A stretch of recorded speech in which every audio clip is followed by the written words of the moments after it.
Assalamualaikum warahmatullahi wabarakatuh. Salam sejahtera bagi kita semuanya.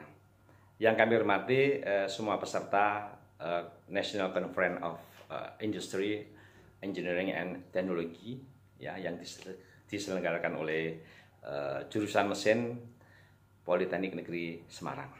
Izinkan kami memberikan analisa atau materi dengan judul analisa elektrolit, konduktivitas dan keasaman tanah ya secara real time menggunakan teknologi smart biosolium.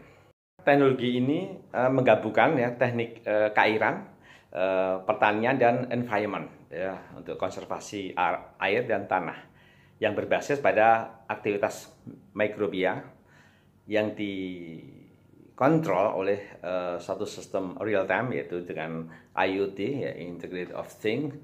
Ya, sehingga kita secara real time dapat melihat parameter tanah atau biomasa lainnya seperti tingkat kesuburan, keasaman, kelembapan, temperatur, dan juga oksigen terlarut ya dengan akurat oleh adanya suatu aktivitas mikroba dalam tanah dan ataupun air ya. Manfaat dari biosolium itu ada 5 manfaat. Yang pertama adalah menekan biaya produksi ya, seperti biaya pupuk, seperti biaya air ya, seperti biaya pakan mungkin untuk suatu sektor real. Dan juga yang kedua adalah apa keuntungannya? Bisa meningkatkan produktivitas atau hasil panennya sampai 300%. Yang pertama tadi bisa menurunkan sampai 70%, 50-70%. Yang kedua bisa meningkatkan produksi atau panennya sampai 300. Yang ketiga menjadikan sumber daya lingkungan berkelanjutan. Jadi tanahnya semakin subur, lingkungan airnya juga semakin sehat dan seterusnya. Yang keempat menciptakan multiplier effect. Jadi petani juga peternak, peternak juga petani. Jadi ada keuntungan ganda gitu ya. Kelima adalah komoditas tanaman mampu menghadapi iklim ekstrim dalam kondisi saat ini seperti perubahan iklim global ya, sehingga mampu menghadapi kemarau panjang atau juga mampu menghadapi badai maupun banjir gitu. Materi ini adalah untuk memperbaiki lahan pertanian dengan menganalisa hubungan aktivitas mikrobia terhadap tingkat keasaman dan laju infiltrasi pada tanah organosol ya, atau tanah gambut yang menyebar luas di Kalimantan Selatan ya, Kalimantan Barat yang banyak disertai ya di pulau tersebut ya, sehingga mampu meningkatkan daya dukung lahan ini menjadi suatu lahan yang produktif ya dengan teknologi smart biosolium ya. Berlangsung tahun lalu ya, antara Agustus sampai bulan Desember 2019, yaitu kita meningkatkan daya dukung lahan kawasan gambut ya di Kota Waringin Barat ya. Oke ya. Jadi dalam kegiatan ini kita gunakan beberapa alat ya, khususnya alat yang sebagai kontrol, yaitu kita gunakan double ring infiltrometer, di mana sebagai untuk mengontrol laju infiltrasi yang dipengaruhi oleh porositas yang dibuat oleh aktivitas mikrobia tadi. Ya, jadi laju infiltrasi tadi kita pantau ya berdasarkan alat double ring infiltrometer tadi. Dengan posisi kita ukur dari 3 station ya, station 1, 2, 3 terhadap pusat biohul di mana aktivitas mikroba kita mulai. Informasi parameter tanah didapat secara real time melalui input analog dari sensor EC, sensor pH, sensor kelembapan dan temperatur yang diubah menjadi data informasi digital oleh microcontroller yang kemudian dikirim melalui Wi-Fi yang kita tempatkan di beberapa stasiun pada lahan yang kita kembangkan sebagai peningkatan daya dukung lahan kawasan. Sensor ini dihubungkan ke microcontroller yang dapat diakses melalui pin yang berfungsi sebagai GPIO, yaitu General Port Input Output, pada modul ESP8266. Sehingga memberikan kemampuan tambahan microcontroller untuk berkemampuan sebagai Wi-Fi untuk mengirimkan semua respon analog ke digital masuk dalam waktu yang real time, waktu yang bisa kita dapatkan secara real time, baik pada pencatatan tiap detik, tiap menit, tiap jam, tiap minggu, dan tiap bulan. Standar biosolium kita punya 5 standar, yaitu mengontrol kualitas bahan bakunya, yaitu seperti limbah ternak, limbah pertanian, seterusnya. Itu angka yang kita tetapkan atau standar yang kita izinkan yaitu minimal 2000 mikrosiemens per sentimeter. Yang kedua adalah mengontrol kualitas biomasa yang sudah kita decomposting ya, menjadi pupuk, menjadi pakan atau menjadi energi gitu ya, dengan standar yaitu minimal 4000 mikrosiemens per sentimeter ya. Ketika kita mengontrol populasi mikroba ke dalam suatu media tanam ya, seperti lahan gambut, mungkin lahan lain yang mungkin bisa dijadikan media tanam, yaitu populasinya dalam tiap gram biomasa tadi terisi minimal 100 juta populasi mikroba. Yang ketiga adalah mengontrol kesuburan tanah saat penanaman di awal atau saat masa vegetatif, itu di angka 1000 mikrosiemens per sentimeter, dan saat dia berbunga atau berbuah itu pada angka di 2000 mikrosiemens per sentimeter. Sepakat adalah kita hari ini sudah mengembangkan teknik biosodium ini hampir ke seluruh pelosok desa ya, bersama dengan program sektorialnya pengendalian inflasi Bank Indonesia. Jadi teknologi biosodium memang kita dorong untuk membangun namanya desa pintar. Di situ desa pintar tadi mampu mengolah sumber daya lahan yang ada dengan sumber daya alam yang ada ya. Jadi sumber daya lahan didukung oleh sumber daya alam yang ada, seperti misalnya sektorial di pertanian, peternakan kita kombinkan, jadi pertanian terintegrated ya.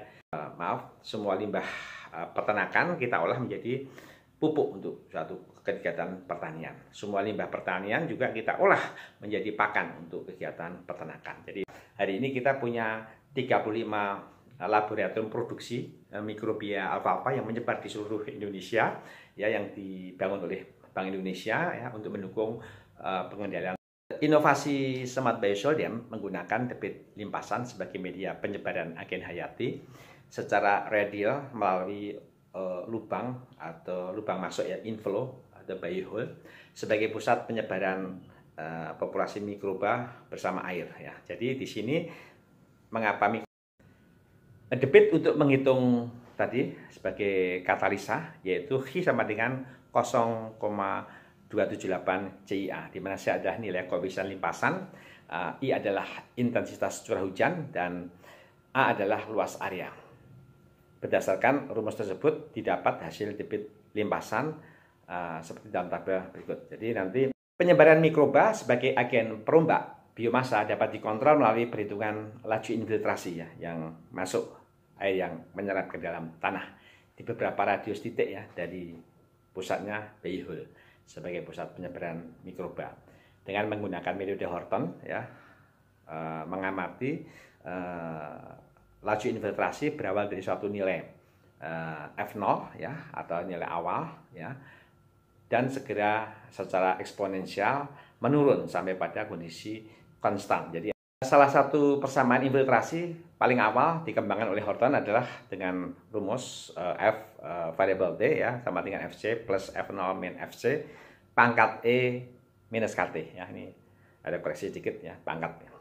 Di manakah adalah pengurangan konstan terhadap dimensi waktu atau konstanta penurunan laju infiltrasi. F0 adalah kapasitas laju infiltrasi pada saat awal ya. Jadi saat awal itu F0. Dan FC adalah kapasitas infiltrasi pada konstan, di mana nilai tadi akan mencapai pada nilai konstan atau tidak bertambah, tidak berkurang. Parameter F0 dan FC didapat dari pengukuran di lapangan menggunakan alat namanya double ring infiltrometer. Parameter F infiltrasi itu delta H, yaitu selisih perbedaan tinggi permukaan air dibagi T dikalikan 60 ya. Atau delta H tadi merupakan tinggi penurunan ya. T adalah selang waktu yang dibutuhkan oleh air pada penurunan tadi ya.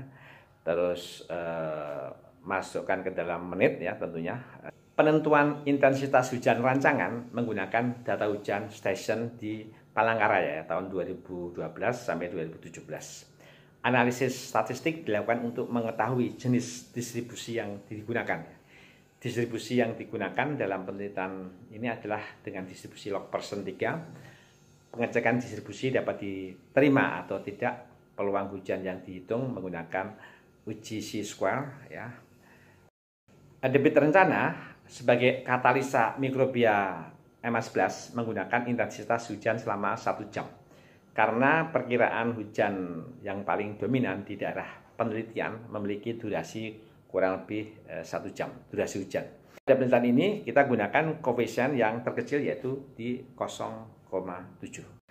Debit rencana dengan luas tangkapan bervariasi ya antara 9 meter persegi sampai 110 meter persegi ya.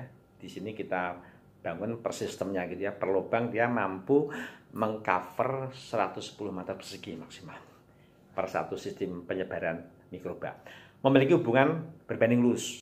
Analisa yang kita lakukan, maka kita dapat simpulkan bahwa aktivitas agen hayati pada tanah organosol, artinya aktivitas mikroba tadi, akan terlihat signifikan pada hari ke-25 sampai dengan 40 ya, dengan peningkatan nilai EC sampai 75%.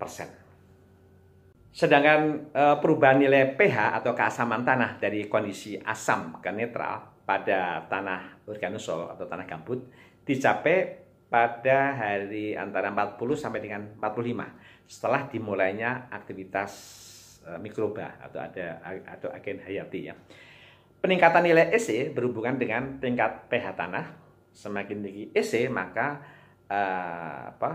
tanah cenderung pada tingkat pH yang netral. Jadi di sini enzim mikrobanya akan bekerja untuk menetralkan ya ikatan-ikatan asam sehingga tanahnya menjadi netral dengan nilai pH antara 3,25 sampai 4,6. Dapat meningkatkan laju infiltrasi dan sebaliknya laju infiltrasi juga dapat mempengaruhi kecepatan penyebaran aktivitas mikroba, di mana hubungan ini dapat dilihat pada tingkat EC dengan nilai 450 sampai dengan 750 mikrosiemens per senti akan membentuk porositas tanah dengan laju infiltrasi 80 sampai dengan 180 cm per jam. Nah, disinilah hubungan kemampuan mikroba tadi selain meningkatkan kesuburan mampu meningkatkan porositas.